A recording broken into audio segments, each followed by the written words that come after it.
Hi, I'm Stewart Spinks and welcome to episode 262 of my podcast, Beekeeping Short and Sweet. With the preparatory work completed and the arrival of our new queens, timing has been everything. And wouldn't you just know it, this season my timing's a little bit off. Listen in to hear how things went.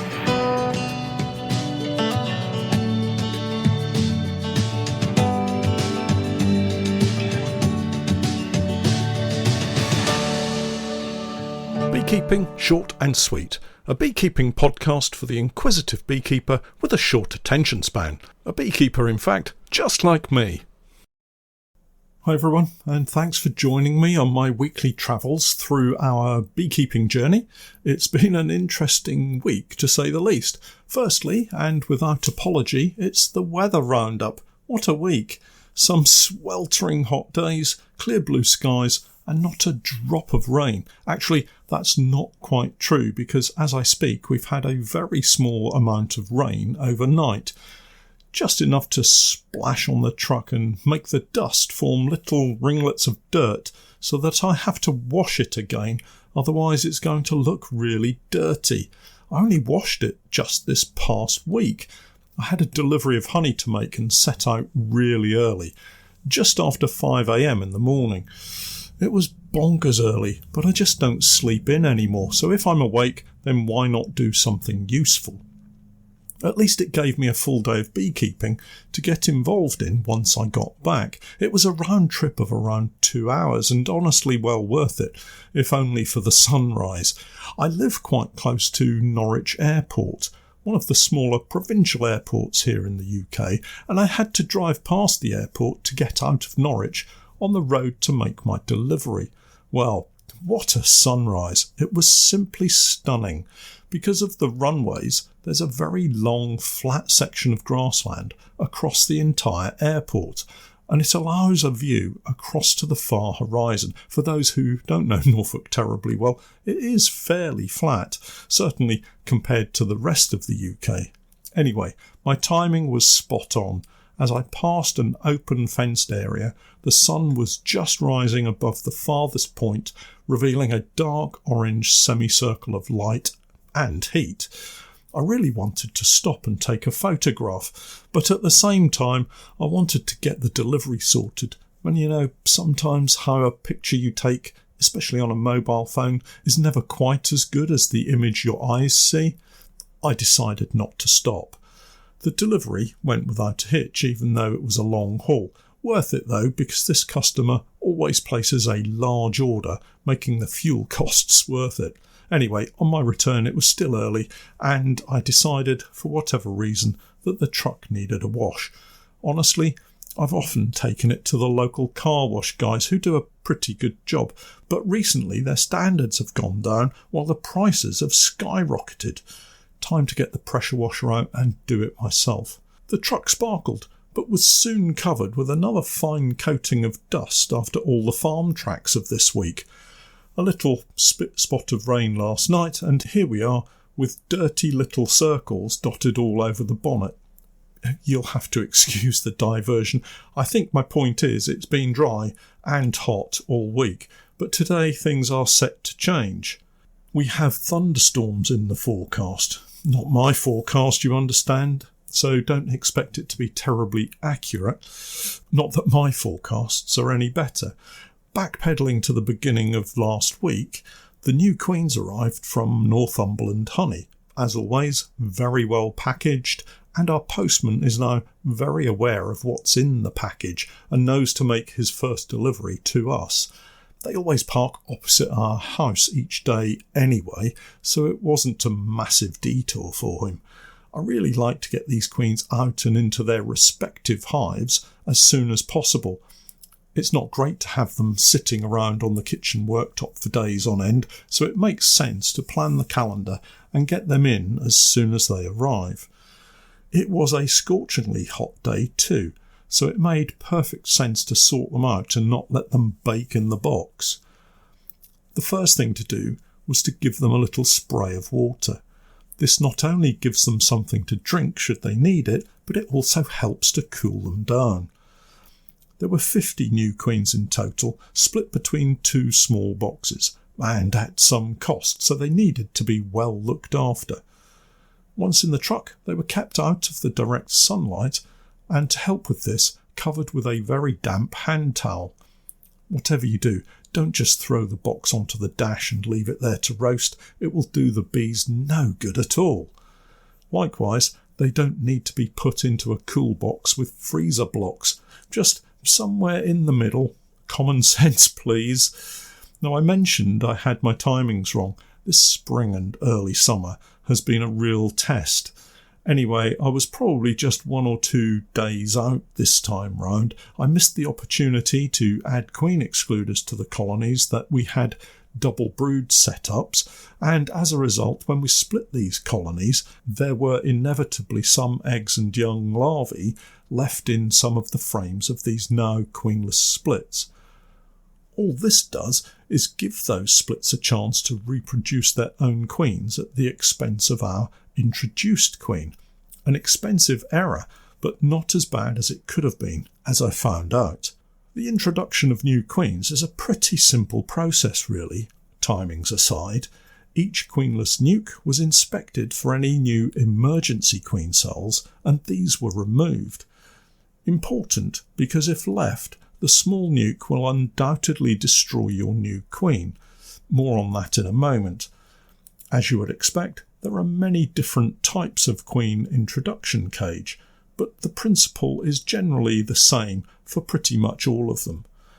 The queen is in one end with several attendant workers. There's a small section, amounting to maybe 1/3 of the space at the other end, where fondant is placed. Not so much to feed the bees, but to provide an obstacle between the queenless colony and the new queen.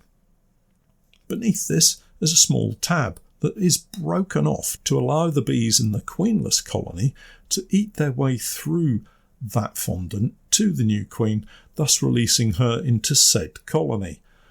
The theory being that by the time she's released, her pheromone is beginning to dominate and the workers will accept her as their new queen. Now, this works really well in most situations. So that was how I spent the early part of the week, introducing queens into nukes. It took a couple of days. So what do you do with the caged queens that you have left over on day 1? Well, it's really simple. You take good care of them by not leaving them in the truck. I'm glad to say that I didn't do this. They normally get left in the kitchen. It's cooler in there at night, and again, they get a little spray of water to drink. Please, don't soak them. They only need a little water. I'm often asked, how long should these newly introduced queens be left before you go back to check all is well? The answer to this varies depending on your circumstances. Personally, with the pressure to get the bees ready for the borage, I want to check within the week that I have laying queens, but you could leave it until your standard weekly inspection routine. Just remember to remove the tab on the bottom of the cage, otherwise you might well find the queen stuck in the cage on your next visit. Something I've done in the past. I'm glad to say I've learnt by my mistakes, and I now keep all of the tabs to count at the end of the session. Given the importance to me of having egg-laying queens up and running, or should I say laying as soon as possible, I revisited the apiaries late in the week, just 2 or 3 days after introduction. All of the queens have been released, and we appear to have been reasonably successful, apart from some glaring anomalies. Actually, the majority of the nukes now had laying queens, which was a little surprising. I had expected the queens to be released, but maybe not so many laying quite as quickly as they were. Good news in this instance, I really need them to get cracking and load up as many frames as possible with brood for the coming summer nectar flow. That said, I do have one eye on August. We're moving bees to the heather, which has been confirmed, so those colonies that are not quite ready for the borage will be earmarked as colonies to take to the heather. Disappointingly, I found a number of nukes had found young enough larvae to still make queen cells and had subsequently destroyed the introduced queen. This is a costly error, but one I had kind of anticipated, as I knew we were a little late in setting up these splits. Through the first round of checks, totalling 38 nukes, there were 4 nukes that had emergency queen cells, no sign of a released queen, and a bit of a queenless roar. It's enough to make your heart sink when you pop the roof and chrome board to hear that roar. Immediately, you know something's not quite right. Despite this, I find myself checking each frame in vain, hoping to find eggs and the new queen.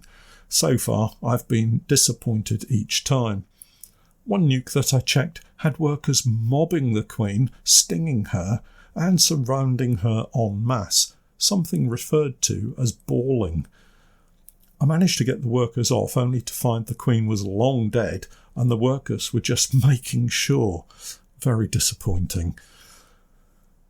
All of the nukes had released their new queen, and she was either already laying or was seen wandering around, generally checking the place out and I guess preparing for the job of egg laying. Fingers crossed we have every queen laying when we check next week. Of the remaining caged queens, these went into nukes created at the fishing lakes, and I've just not had time to get back over there and see what's happened. Maybe later today. I'll report back with a final tally next week, perhaps. While I was checking for newly released queens, I also took the opportunity to inspect all of the colonies at this apiary. The one on the oilseed rape that has now in fact turned into a crop of vetch. The fields have turned an incredible purple colour as the plants flower and appear to have started a nectar flow. The colonies were getting quite honey-bound in their brood boxes. This is a real challenge right now, as we need those frames filled with brood, not honey. I probably missed the signs, and having not experienced a nectar flow from vetch before, was definitely caught out by the quantity of nectar coming in. A quick trip to the barn to collect queen excluders and supers, and each colony now had space to move honey away from the brood nest and hopefully store it where I could get at it in the week prior to moving these bees to the borage. I really don't want to be trying to lift colonies with a couple of supers full of honey on them, so the plan is to leave them until the last moment, then add an empty super and remove the hopefully full supers of honey for extraction. We've pretty well missed out on the spring crop of honey because of the drive to increase colony numbers once more. As I've often mentioned before, you can't always have it both ways, spring crop and increase, at least not very often. This year, our slow start because of the colder weather has meant colonies were late to build up, and as a result, I had to make the decision to forego any anticipated crop in favour of building colonies, and in particular brood comb in readiness for splitting. Well, this early summer surprise nectar flow is just the job. Close to this apiary, we have also discovered a very large field of peas. Not particularly interesting for us beekeepers because there's not much for our bees to get from peas. However, the farmer has once again sown a companion plant, and this time it's Phacelia. Now this is of interest to our colonies. Purple pollen and a decent amount of nectar flowing in as I speak. Happy days. In some years, I would be talking about the June gap right now. The period, not surprisingly, in June, when the majority of spring flowering plants of interest to our colonies have gone over, and we're awaiting the beginning of the summer flowering plants to become the next target for our bees. Well, not this year. As I've travelled around the apiaries this week, I'm seeing lots of early brambles flowering, hedgerows full of the stuff. I don't think it's the main blackberry flowering period, just lots of quite early varieties. I'm also seeing a lot of poppies too. Pollen from this plant is easy enough to spot, as it's mostly black in colour and sticks out easily when you're looking at brood frames during inspections. It will be interesting to see how the colonies we leave at the fishing lakes develop this summer. These are early splits from the John Harding queen rearing colonies and are now in full egg laying mode. We've had great success with these queen cell splits, Every single one is now queen right and building up nicely. That's 6 out of 6. Feeling very happy with that, to be honest. Elsewhere, over at the allotments apiary, things haven't gone quite so well. You could even say they've gone badly. Pretty much every colony is queenless. The artificial swarm split has turned into an egg-laying worker colony. The original colony is queenless. A colony that I took over from the fishing lakes, thinking it had a laying queen in it, has turned out to be queenless, and another colony here has swarmed. All in all, not very productive. It just happens like that sometimes. Nothing much to do but recover the situation where I can, unite colonies into queen-right hives, and shake out the egg-laying workers. This apiary is not going to contribute to the honey yield this summer, that's for sure. Finally, and to end today on a positive note, the shook swarm colony at the fishing lakes, the one that has been moved from the national hive into the Langstroth, is doing fantastically well. Thank you very much. I couldn't be happier with their work. When we last checked, they were across all of the frames. Comb had been built on 8 frames, and there were eggs and larvae in 4 of those frames. I'm hopeful that this week I can stop feeding them and potentially add a queen excluder and super. In 2.5 short weeks, they've gone from a colony shaken onto foundation only to a growing colony, and one that should be nicely ready for the summer flow. Happy days. Well, that's it for this week. Don't forget to check out my website, www.norfolk-honey.co.uk, and for my latest videos and podcasts with more updates, tips and techniques, it's the same Patreon page, www.patreon.com/Norfolk Honey. And remember, I'm Stewart Spinks, and that was Beekeeping Short and Sweet.